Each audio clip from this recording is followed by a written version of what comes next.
She wore his scent like a second skin, and the wolves knew it before she had crossed a threshold. She had not meant to take it. She had not meant anything, which was, she reflected later, the condition she had managed most successfully in 6 years of service in the Alpha King's lower quarters. She had not meant to be there at all. The delivery had been a routine assignment, the kind the senior herbalists handed her because it required carrying, not thinking, and she was considered suited to the former. She had not meant to pick up her satchel from the table where his riding cloak had been lying for 2 hours. She had not meant to walk 3 leagues through snow with his scent working itself into the wool of her own cloak, slow and thorough as a dye. She had not meant to do any of it. The wolves did not care what she had meant. The snow had been falling for 11 days. The roads from the south had closed on the 7th, and the castle had sealed itself inward in the way of castles, with its hierarchies intact and its distances carefully maintained. The great hall for those who had rank to spend on warmth, the lower quarters for those who kept the place running. Mevrin Tot had lived in the latter since she was 17. She was 23 now, and she had long since stopped calculating the difference. The lower quarters were cold and close, and smelled of tallow and old stone, and she knew every person in them by the sound of their footsteps, which was a kind of knowledge she had found more useful than any other. She worked in the herbery. She was not the herbalist. She was the herbalist's assistant, which in practice meant she was the person who did the work that the herbalist considered beneath her attention. She catalogued compound jars. She re-stoppered the ones left open on the work table. She noted corrections in the margins of the registers when a formula had been transcribed incorrectly, and she did not sign them, because corrections made by someone of her standing were not corrections. They were impertinences, if claimed. Unsigned. They were simply accurate. She had been doing this for 6 years. She had been good at it from the beginning. The vial had been around her neck for 3 of those years. She had made it herself in her second winter in the herbery, from a formula she had found in the archive while cataloguing a section of compact records that Dern, the archivist, the oldest person in the castle, and the only one who had never once addressed her by her function rather than her name, had let her access on the condition that she handle nothing without gloves. The formula was on the 6th page of a document that had no title. It described a 7-part synthesis, listed the component compounds in a neat column, and carried, at the bottom, an annotation that she had copied without fully understanding. Bond stabiliser, for use in mate bond reinforcement during periods of external suppression. She had not known what that meant. She had copied the formula because it was interesting, and she had time, and the archive was the warmest room in the north wing. She had synthesized it over 3 weeks because the compound work was precise, and she liked precision, and she had nothing else to do with her evenings. She wore it because the finished compound smelled of pine and cold iron, and she had always liked the cold. She had called it her bond stabiliser for 3 years. The same way she might have called a smooth stone, she kept in her pocket a worry stone, with the comfortable affection of someone carrying a thing they do not fully understand, but have decided to keep. The wolves had understood it before she did. It started with the youngest ones. The Omega wolves, the ones that ate last and slept nearest the outer door, whose standing in the pack was as low as the standing she occupied in the court, began appearing in the lower corridor where she worked, one at a time, early in the morning before the rest of the castle was awake. At first, she thought it was coincidence. After the 3rd morning, standing very still while a grey yearling pressed its nose to the leather cord at her collar, and then lay down on the flagstones at her feet with the complete certainty of a creature that has located the thing it was looking for, she understood it was not. She told no one. This was not a choice she deliberated over. It was simply the habit of 6 years. Things that happened to Mevrin Tot were not, as a general matter, things that benefited from attention. By the end of the 2nd week, it was not only the young ones. The mid-ranked wolf that stopped her in the east corridor on a Tuesday morning was a grey-black male she had seen dozens of times from a distance, always moving with the self-contained efficiency of an animal that has earned its position and has nothing left to prove. It had never come within 10 feet of her. It crossed the corridor in 4 steps, stopped directly before her, and lay down at her feet with its chin on her boot. She stood completely still, her hands flat at her sides in the specific way they went, still when she was frightened, motionless, not quite touching the fabric of her dress. And she breathed, and she waited, and after a long moment she looked down at the wolf and said quietly, "I don't know what you think I am." The wolf did not offer an opinion. It appeared to find her boot comfortable. She was still standing there when Seneth found her. The beta was a large, dark-haired man in his late 30s, who had the particular quality of someone who had seen enough unusual things that unusual things no longer moved him much. He came around the corner of the east corridor, stopped, looked at the wolf, looked at her, and said nothing for a moment in the way of someone deciding which of several things to say first. "How long?" he said finally. "About 4 minutes," she said. "No," he said. "How long has this been happening?" She considered. 11 days. He looked at the wolf again. The wolf had not moved. Its eyes were closed. "How many?" he said. She counted in her head. 14, as of yesterday. Seneth was quiet for a long time. "The Alpha King should know about this," he said. "I expect he does," she said. He had. She learned this later, that Aldrin Varsk, who missed very little of what happened in his own castle, had known about the Pax Mornings in her corridor for nearly a week before Seneth said anything. He had not acted on it. He had, according to Seneth, spent an unusual amount of time in the East Wing for a man who had no announced business there, which was the kind of thing Seneth reported to her with the careful neutrality of someone conveying information, without accompanying editorial. She had been in the East Wing when the Alpha King first spoke to her directly. He had passed her in the corridor 3 weeks into the wolves' visitations, going somewhere she did not track, and she had been returning from the archive with her arms full of cataloguing materials, and the strand of hair across her face that she could not move without dropping something. He had stopped. She had stopped. There was 2 feet of stone between them, and the quality of the air in it was different from the quality of the air elsewhere in the corridor. He was 6'4", if he was anything, with the broad-shouldered build of a man for whom size had always been functional rather than impressive. It had simply been what he was, and rooms had adjusted to it, rather than the other way around. His hair was black, pushed back without particular attention. His eyes were the color of iron in low light, and they caught what available light there was, and held it a beat longer than ordinary eyes tended to. The scar that crossed his left collarbone was visible at the open neck of his tunic, old enough to be silver, earned long before anyone in this castle would have called him by his title.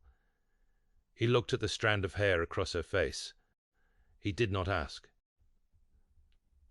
He reached out and moved it, tucking it behind her ear with 2 fingers, a motion so brief and precise that by the time she processed it, it was already over, and he was looking at her with the expression of someone who had just done something they had not planned to do and were not going to acknowledge.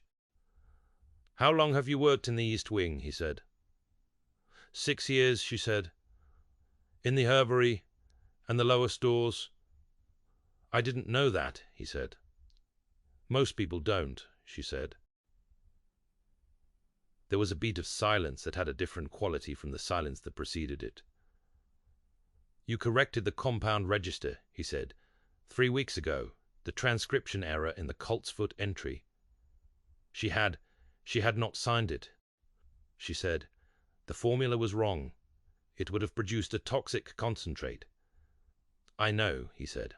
"I had it checked." A pause. "You didn't sign it?" "No." He looked at her for a moment, not the looking through that she was accustomed to, but the looking at there was a different and rarer thing. Then he said, "I've been in the East Wing more than I should be. Lately," she said carefully. "I've noticed." He did not smile. Something in the line of his mouth moved in a direction that was not a smile, and was not one, either, he said. "The wolves." "Yes," she said. He looked at her for another moment, and in that moment there was no rank between them, which was a strange thing and a real one. Then he said, "Be careful with the rogue gathering delivery. The roads east of the mill are drifted." He continued down the corridor. She stood still for longer than she should have. She learned about the shift change from Petra in the lower kitchens, who had seen the roster amended and mentioned it in the way of someone conveying information they found interesting. Mevrin stood before the duty board for a long time. The line with her name was in a different hand from all the others, a formal, deliberate hand, the kind of hand that had been trained to be legible across long distances. Her shift now ended before dark instead of after it. She had not asked for this. She had not asked for anything. She stood before the board and looked at the line written in a hand she recognized from the compound register she had corrected, and she thought, 4 months. He had changed the roster 4 months ago. She had not noticed until now. She did not know what to do with that. She put it in the same place. She put the strand of hair in the precise way he had moved it, in the category of things she was carrying that she did not yet have a name for. It was Dern who gave her the number. She had gone back to the archive on a Tuesday evening, to the section of compact records, to the document with the formula. She had read the margin annotation again, bond stabiliser, for use in mate bond reinforcement during periods of external suppression. She had turned the page, which she had not done in 3 years, and on the 7th page she had found the secondary annotation in a later hand, smaller, more cramped, written in faded brown ink. "Do not dispense without the Alpha's written consent." Below this, in the same hand, per compact arrangement, dispensation rights held exclusively by Oraf House, Northern Territory, until such time as the compact is dissolved. Then she had gone to find Dern. He was in his usual position at the reading table in the deep archive. Surrounded by documents, he was annotating with the focused patience of a man who had been doing this for 40 years, and intended to do it for 40 more. He looked up when she entered and set down his quill. "I need to ask you something about the compact records," she said. "Sit down," he said, which was not something he said to everyone. She sat. She described what she had found. He listened without interrupting, which was also not something he did with everyone. When she finished, he was quiet for a moment, and then he rose and went to the deep shelves and came back with a document she had not seen before. Very old, very large, the parchment yellowed at the edges, the wax seal at the bottom cracked and faded. 400 years, he said, setting it on the table between them, since the last time a rogue pact deferred to someone outside the Alpha bloodline. He set his hand on the document. The last time it happened, the court did not know what to do with it for 3 years. They eventually called her the first Luna of the Northern Accord. There is a portrait of her in the sealed East Gallery that no one has looked at since the current Lord's grandfather had it locked. He looked at Mevrin across the document. "You understand I am not telling you this because it is comfortable." "I understand," she said. "The Orath claim to dispensation rights," he said, "predates the current compact by 40 years. It was inserted by the third Orath Lord under circumstances the record describes as a consultation, which is the kind of language that tends to indicate the opposite of a consultation." He turned the document to face her. "The formula you found is older than their claim. The annotation is in their hand. They knew what they were suppressing." She looked at the document for a long time. Then she looked at the vial at her throat. "What does it do?" she said. "The compound. What does it actually do?" It stabilizes a make bond, said Dern, in the presence of a suppressive agent. If a bond has been chemically suppressed through a compound administered to the packed water supply, or the land's herbs, or, he paused, through a formula distributed under the guise of a beneficial preparations, administered across 3 generations, the stabilizer counteracts the suppressive element. It allows the bond to function as it was designed to function. Mevrin sat very still. The bond, she said slowly, that has not functioned in 400 years. Approximately 403, said Dern. Yes. She looked at the vial. She looked at the document. She thought about 37 wolves lying down in her corridor, one by one, earliest in the morning. She thought about the alpha male presenting himself at the herbery door on a Wednesday and lying under her table for 4 hours while she worked. The impossible become routine in the way that impossible things do when they happen every day. I made this compound 3 years ago, she said, from this formula. Yes, said Dern, I know. I saw you copy it. A pause. I thought it best to let you find the rest on your own. She was quiet for a moment. That was not particularly kind of you, she said. No, he said, without apology, but it was correct. She went back to the herbery, and she sat with the open vial in her hand and the archive document in her lap, and she thought about the name in the margin, Orath, and about a delivery assignment she had been given that morning. Routine, the kind of assignment she had done 3 times before. 3 leagues east to the rogue gathering hall where the packs held their neutral meetings, and she thought, the scent is already in the wool. And then she thought, I know what I have. She had not yet decided what to do with it. She set out the next morning in the snow. The road east of the mill was drifted, as he had said it would be. She walked through it. Her boots filled with snow at the left heel where the seam had split, and she had not repaired it, and the cold got into the foot slowly in the way that cold gets into split seams, unrushed, certain of its welcome. She thought about the document. She thought about the name in the margin. She thought about Lady Vane Orath, who had arrived at the castle 4 days ago with a retinue and a sealed treaty, and the particular composed certainty of someone who has never needed to exert themselves to be formidable. Lady Vane had addressed her once in the doorway of the lower herbery stores. She had not entered. She had stood at the threshold and addressed Mevrin by her function, and asked with the precise courtesy of someone who has never needed to be rude, to be dangerous, whether the herbalist's girl understood the nature of what she had stumbled into. Mevrin had said she was still working that out. Lady Vane had looked at her for a moment, not the looking through, the looking at, the kind of recalibration that means someone has moved you from one category to another, less comfortable one. Then she had turned and walked back down the corridor without another word. She was still thinking about that when she crossed the threshold of the rogue gathering hall, and the first wolf lowered its head, then the second. Then in a long, slow ripple from the far wall toward the entrance, like a tide moving against the wind, unhurried and absolute, all of them. She had stopped counting at 30. They were large, and they were small, old pack animals and young. Wolves she recognized from Olgin's pack, and others she had never seen, every single one of them.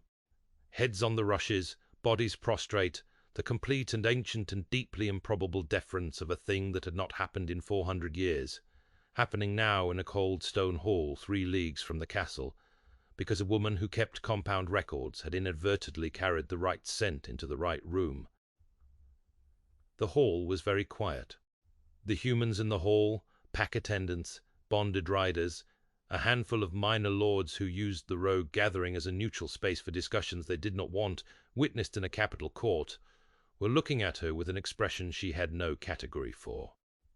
Not alarm, not reverence, the expression of people witnessing something so far outside their experience of the world that they had not yet produced a response to it. The rogue Alpha, a large, scarred man whose authority had been built entirely through challenge, and who was therefore deeply unaccustomed to the sensation of being the least relevant power in a room, was standing. He had not intended to stand. She could see that in him. His wolf was on the floor behind him, and he was looking at it, and then looking at her, and his face was doing something she did not think it knew how to do. She made the delivery. She set the compound crate on the table and signed the receipt, and she did not look at any of the wolves or the people, and she walked back out into the snow. She saw him before he saw her, which was uncommon. He was not a man who was often seen before he chose to be.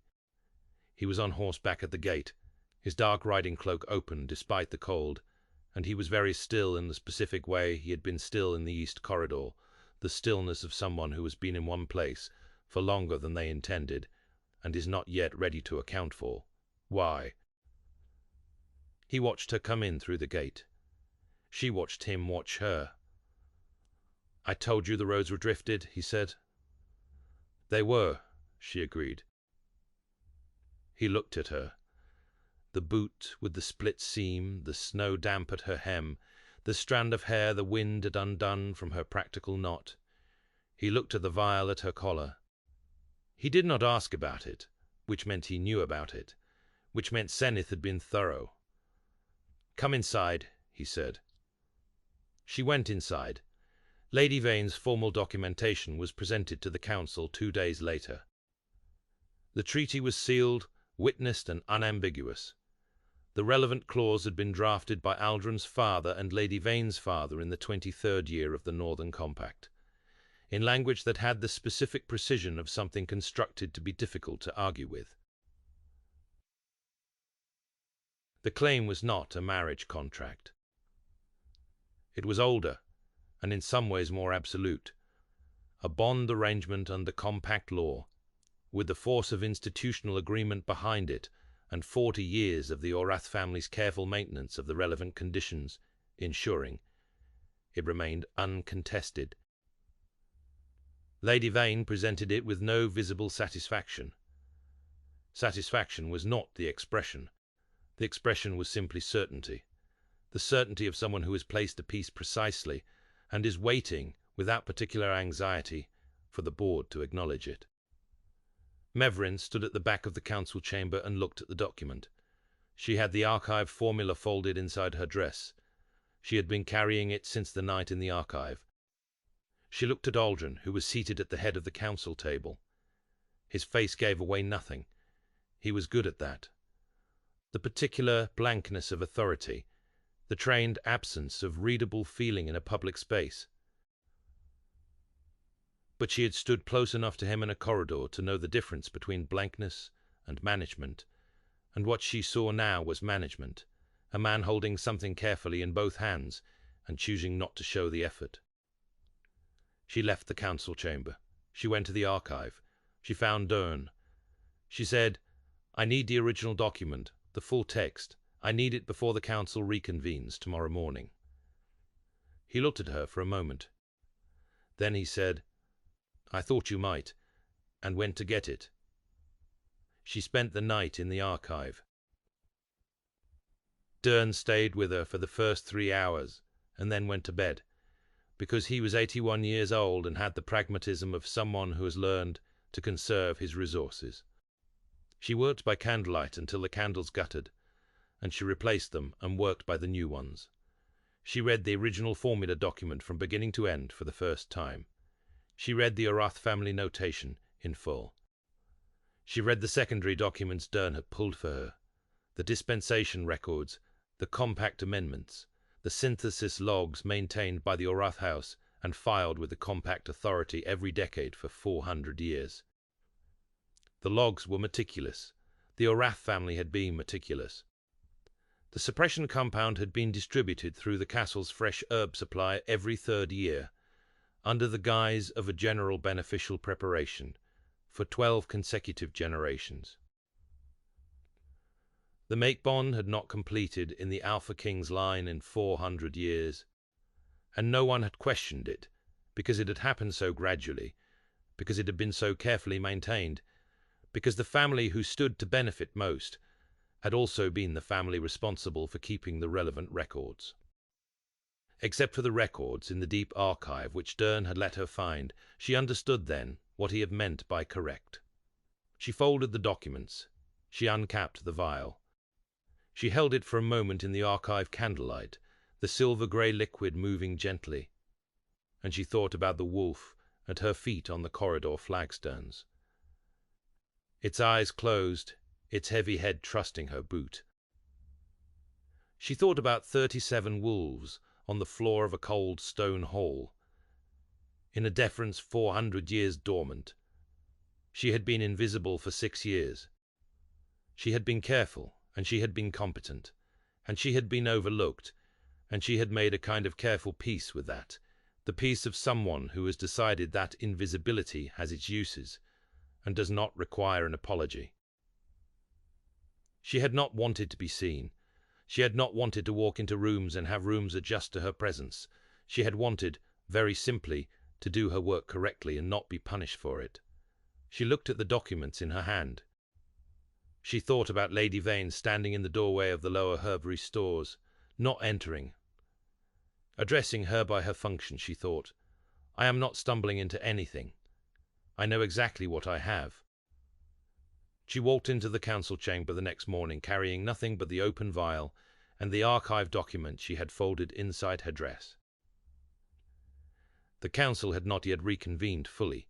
There were 7 of them present, including the head of chamber and Seneth, who was there in his capacity as the Alpha King's representative, and Lady Vane, who was seated at the far end of the table with the patience of someone who does not need to arrive early, because the outcome is already secured.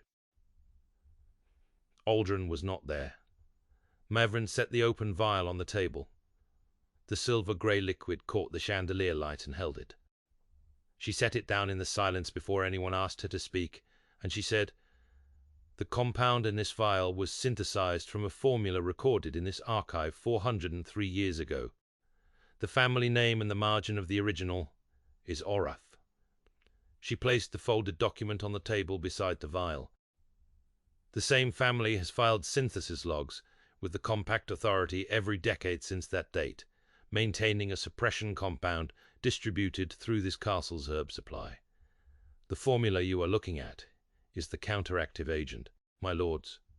She looked at the council members, and then, briefly, at Lady Vane, whose expression had undergone a very controlled, very small change around the eyes. "I believe you will want to read it." The chamber was quiet for a moment. Then the head of chamber reached for the document. It took 3 days. There was a secondary synthesis test, commissioned by Aldrin and conducted by the head herbalist, who confirmed both the composition of the vial's compound and the presence of suppressive residue in the castle's stored herb supply. There was a formal review of the Orath dispensation records. There was a council session she was not present for, and a second session she was asked to attend, during which she answered questions about the archive document with the same steady precision she brought to compound corrections, not performing, not managing, simply accurate. Aldrin was present at the second session. He sat at the head of the table, and he watched her answer questions. And he did not speak. She did not look at him directly. She was aware of him the way she had been aware of him in the East Corridor, the particular quality of his attention, the weight of a room that has adjusted itself around a presence. The ruling came on the 4th day. The treaty clause was reviewed, the Orath dispensation records examined against the archival evidence, and the head of chamber read the finding in the specific language of institutional decision. The compact clause was null and void. The dispensation arrangement was struck from record. The suppression compound had been administered without the Alpha's knowledge or consent, and the mate bond had been prevented from completing in the Alpha line for 12 consecutive generations, a determination that rendered the treaty arrangement structurally fraudulent. Under compact law. Lady Vane stood before the table and heard the ruling read. She stood correctly, spine level, hands folded, expression composed, and only at the very edges of the expression, only in the specific tightening around her eyes that she could not fully manage, was there anything that looked like fear. Not defiance, not anger. Fear, controlled, barely visible, present. She departed the castle the following morning. She did not raise her voice. Aldrin found Mevrin in the archive passage afterward, after the council had dispersed, after Seneth had made several careful and diplomatic comments about procedural precedent, after the castle had returned to the business of its own administration. He was leaning against the stone wall of the passage with his head back and his eyes closed, which was not the posture of a king in a throne room. It was the posture of a man who had been managing something very heavy for a very long time and had, for this precise moment, set it down. She stopped. He opened his eyes and looked at her. "You found the document 3 years ago," he said. "The formula," she said.